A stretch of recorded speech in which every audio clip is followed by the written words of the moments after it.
In this class, we will be using DBBrowser-SQLite as a platform to practice and perfect your SQL statements. DBBrowser is an open source tool used to create, design, and edit database files compatible with SQLite.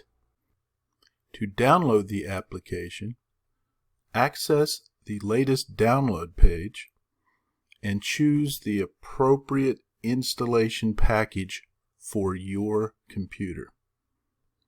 Once downloaded, double-click on the application install and follow the installation instruction.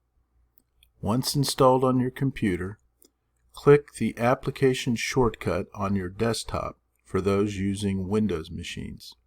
The program will open.